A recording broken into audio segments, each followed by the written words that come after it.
Hello, everyone, and welcome back to the Remain Undefinable podcast. I'm your host, Sadie Gibbs, and this is episode 5. The name of this episode is Finding Peace, My Solution. Because I think peace for everyone looks and sounds different. And for me, peace used to be a sense of calm, more of how I would watch others in a sense of awe. So I'd say to my friends, and I brought this up on previous posts that I do, I would say, I wish I was that sweet, or I wish I had, but what I meant is their energy had this peace to it. Their energy had this calm, serene sense of peace. And I think I always longed for that feeling, because growing up in what it was a dysfunctional family, it was very dysfunctional. Communication was at zero. Being able to express emotions would just cause outrage and chaos. I grew up in a very dysfunctional home. That is how I would now look at it, because if I had kids, I wouldn't want them growing up not being able to communicate their emotions and, falling through the door drunk and getting their hair rubbed in their own sick and things like that, I laugh, but I look back and there's a lot that made me crave that peace and that calm feeling. And I think we all grow up going, but it wasn't as bad as what others have. And that's completely true. But everyone has their own trauma, and everyone has their own reasons for why they behave and act and do the things they do that maybe make you feel almost like you're deceiving yourself, or kind of like powerless in your actions and reactions. There's definitely been moments for me where, and many moments, not just, durations of periods of time, where I've just been completely deceiving myself and completely at war, not in the right way with myself. So finding peace, my solution, is all about when I started my healing journey. So when I moved out from my family home, I would say when I started wrestling, I realised how peaceful I felt not being at home. So the moment I wasn't wrestling, I was in Thailand for months on end, or in between the wrestling, or weeks on end. I couldn't be at home. And that's when I started to maybe realise that there was I was running. I would just run from that discomfort in myself and what I felt, or I never really faced it. And then the moment I moved out and got my own place was when I really started to unravel things, and I started to have the curiosity as to why I behaved the way I did. Why do I get angry in these situations? Why am I? And I just started getting answers, small answers, and unraveling little parts of myself that didn't make sense to me, made me feel powerless, made me feel out of control, made me feel like an alien in my own body. Just didn't make me feel, I felt disconnected to myself 95% of the time. And I would do things out of that disconnect and that fear. And I think growing up, I spent a lot of time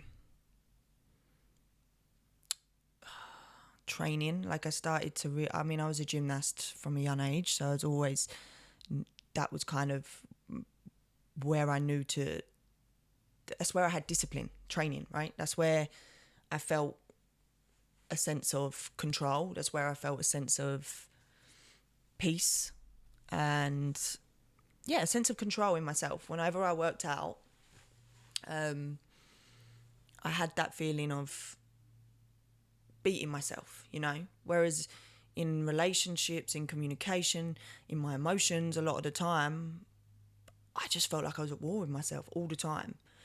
And as much as now it's a different kind of war. Since starting my healing journey and since starting this journey of, you know, working through trauma and understanding myself and kind of unraveling everything that's made me the way I am, which we have to also, I'm so grateful, I wouldn't change it for the world, but as I said in the last episode, there's a time when who you're not is holding you back from who you could be, you know, and that's all the self-sabotaging, the self-destructive patterns. They're not who you are. They're how you cope. They're how you react when you don't feel safe. They're coping mechanisms, and that's not who you are. And we're built off them through childhood experiences. We are built off our coping mechanisms and our survival instincts. And it's up to us to start to change that and unravel that and really want to get our roots strong. So for me, when I would watch people and crave that peace, it was more, I would watch people having these loving moments with their family. And, you know, my family, as dysfunctional as it was, there was love there. There was always love, but in a fearful way, in a generational cycle way. There's always been love, but it's communication, completely dysfunctional. No communication, no. Yeah. It is hard to explain, but I'm sure a lot of you will resonate. But there was love. There's that love in its own fearful way, you know. I wouldn't say it was love in an unconditional, trusting way, but in its own way, it was love, you know. But I think when I'd watch these calm relationships, and I'd you know, sometimes stare and be in that moment of wow kind of thing, and I think that always made me feel a sense of lack in what I have and myself. I guess when my roots weren't strong, I didn't feel like I had strong roots, a strong, secure foundation, which is something that we can give ourselves, and we can build in new relationships. But it all starts with the relationship with yourself. You have to start. If you want peace, I used to think peace was reading books, you know, being able to nap, being so calm and at peace just in those moments. I used to look at things that people did as peace rather than their inner state outwardly representing the peace that they have, and the fact they're able to sit and read a book for an hour completely at peace and calm and go and have a nice, you know, I would take my mum to spas, for example. It would never be a relaxing experience. Because my mum's didn't have a sense of peace, and neither did I, because of the where I, you know, how we grew up and stuff. So it'd be both of us sitting in a steam room and we're looking around, we're fidgeting. I'm bored now. Shall we move?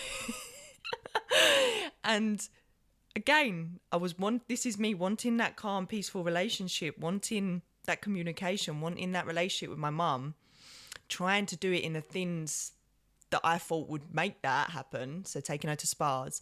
And as I've got older and matured and built a relationship with myself, you just quickly realise that the peace you want is getting grounded and feeling safe and connected to yourself.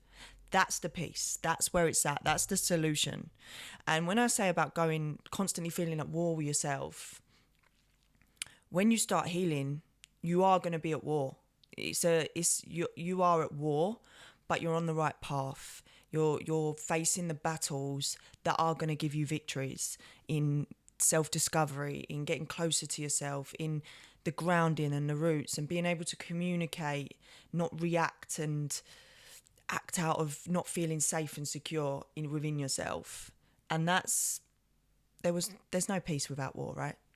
Never. There's never been a peaceful without war. There's always war in order to get the peace again.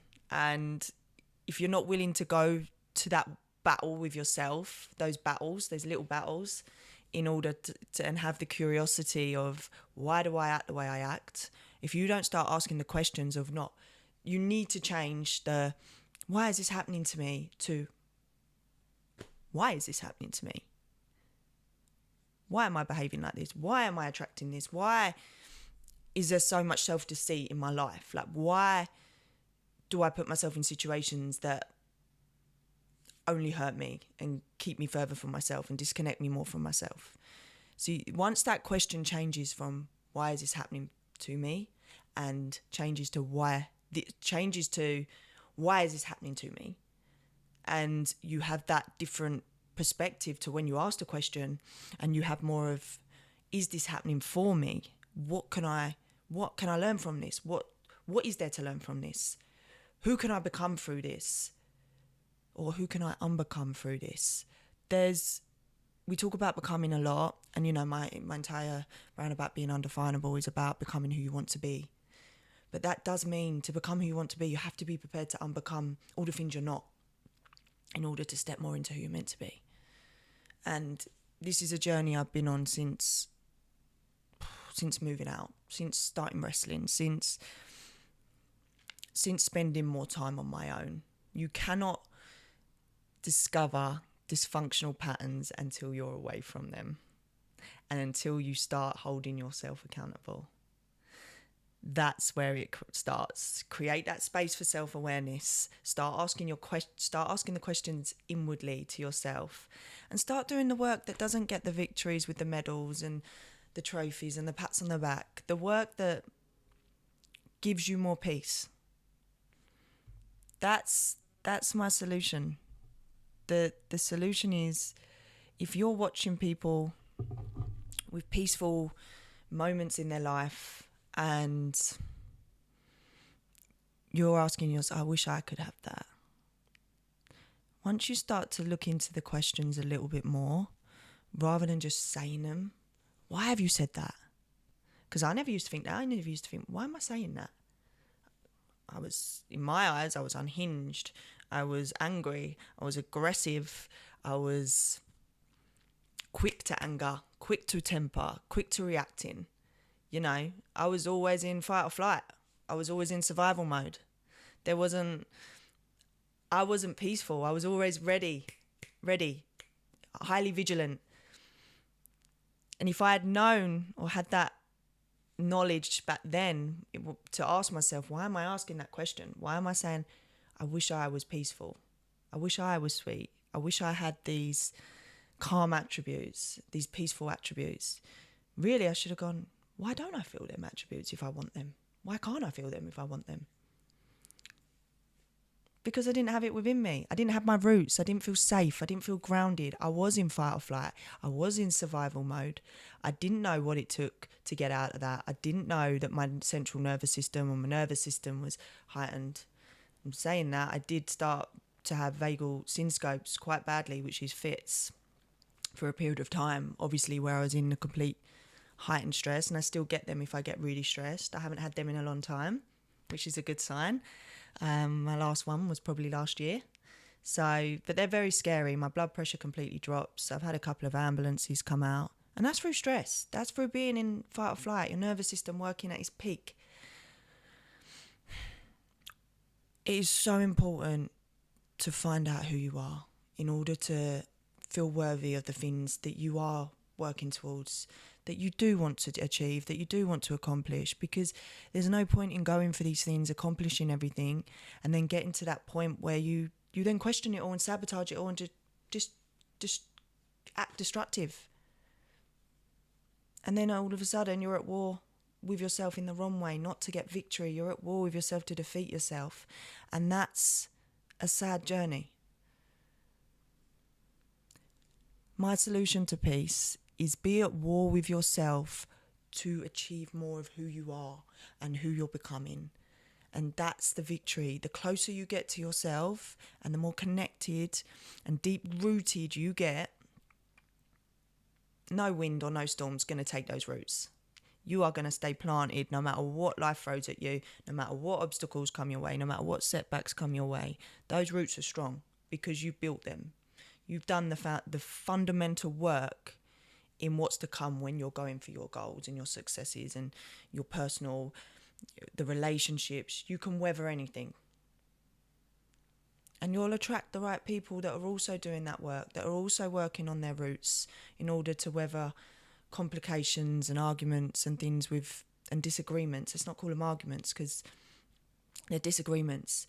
So you're able to weather a disagreement with your partner or a friend. If you've both got your roots deep, you will find a way to get through that. Especially if the love is strong. The problem is if the love is strong, it will... I'm dehydrated.